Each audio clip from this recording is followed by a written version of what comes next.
ఆత్మీయమైనటువంటి మిత్రులందరికీ శుభోదయం. ఈ రోజు మనము మన జీవితానికి పనికి వచ్చేటువంటి ఒక చక్కని శ్లోకము, దాని యొక్క భావం తెలుసుకుందాం. అంతేకాకుండా ఆ భావాన్ని ప్రస్తుత సమాజ పరిస్థితికి అనుగుణంగా మనం ఎలా ప్రవర్తించాలో వివరంగా తెలుసుకుందాం.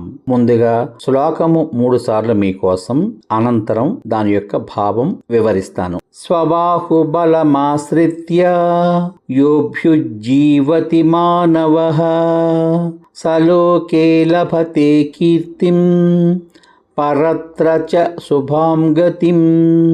స్వబాహుబలమాశ్రిత్య యోభ్యుజ్జీవతి మానవః సలోకే లభతే కీర్తిం పరత్ర చ శుభాం గతిం.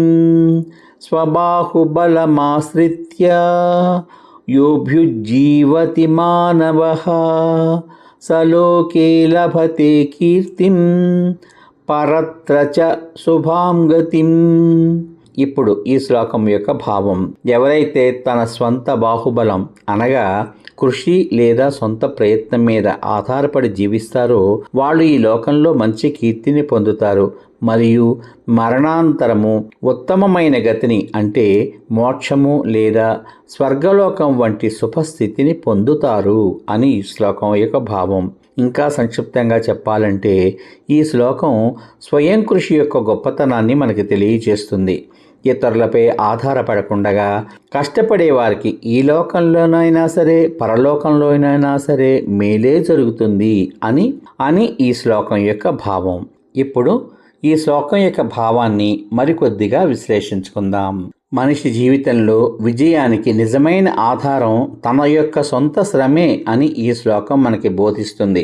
ఈ ప్రపంచంలో ప్రతి మనిషి సుఖంగా గౌరవంగా జీవించాలని కోరుకుంటాడు. అయితే ఆ గౌరవం ఇతరుల దయపై ఆధారపడి జీవించడం వల్ల రాదు. తన సొంత కృషి, పట్టుదల, నిజాయితీతో సంపాదించిన జీవితమే నిజమైన గౌరవాన్ని తెస్తుంది.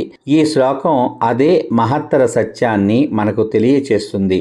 స్వబాహుబలం అంటే కేవలం శారీరక బలమనే మాత్రమే కాదు, మన శ్రమ, పట్టుదల, ఆత్మవిశ్వాసం, నైపుణ్యం, తెలివితేటలు, నిజాయితీ, కర్తవ్య నిర్వహణ ఇవన్నీ కలిపి స్వబాహుబలం అని అర్థం. ఎవరైతే తమ జీవితాన్ని ఇతరులపై ఆధారపడకుండా స్వయం కృషితో నిర్మించుకుంటారో వారు నిజమైన విజేతలు. సొంత కష్టంతో సంపాదించిన ₹1 కూడా ఎంతో విలువ ఉంటుంది. ఎందుకంటే దాని వెనుక చెమట, శ్రమ, ఆత్మగౌరవం ఉంటాయి. అలాంటి వ్యక్తిని సమాజం గౌరవిస్తుంది. అతని మాటకు విలువ ఉంటుంది. అతని జీవితం ఇతరులకు ఆదర్శంగా నిలుస్తుంది. కానీ ఇతరుల సంపదపై, సహాయంపై లేదా అక్రమ మార్గాలపై ఆధారపడి జీవించే వ్యక్తికి తాత్కాలిక సుఖం దొరికినా శాశ్వతమైన గౌరవం దక్కదు. నేటి కాలంలో కష్టపడి చదివి ఉద్యోగం సంపాదించిన విద్యార్థి, నిజాయితీతో వ్యాపారం చేసే వ్యాపారి, చెమటోడ్చి పంట పండించే రైతు, తన ప్రతిభతో ఎదిగిన శాస్త్రవేత్త, కళాకారుడు లేదా క్రీడాకారుడు, వీరిలో ప్రతి ఒక్కరూ ఈ శ్లోకానికి సజీవ ఉదాహరణలు. వారి విజయం వెనుక అదృష్టం కంటే ఎక్కువ స్వయం కృషి, క్రమశిక్షణ, నిరంతర శ్రమ ఉంటాయి. ఈ శ్లోకం మరొక గొప్ప విషయాన్ని కూడా చెబుతోంది.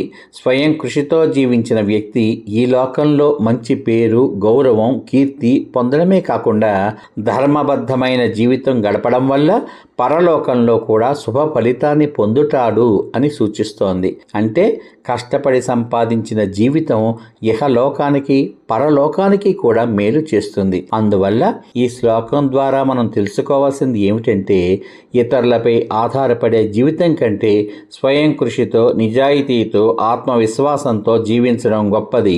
కష్టపడి పనిచేసే వారినే సమాజం గౌరవిస్తుంది. స్వశక్తిని నమ్ముకుని ముందుకు సాగిన వారే నిజమైన విజయాన్ని, శాశ్వతమైన కీర్తిని, సార్థకమైన జీవితాన్ని పొందుతారు. అదృష్టాన్ని నమ్మి ఎదురు చూడకండి. మీ శ్రమనే అదృష్టంగా మార్చుకోండి. స్వయం కృషే విజయానికి మూలం, ఆత్మగౌరవానికి పునాది.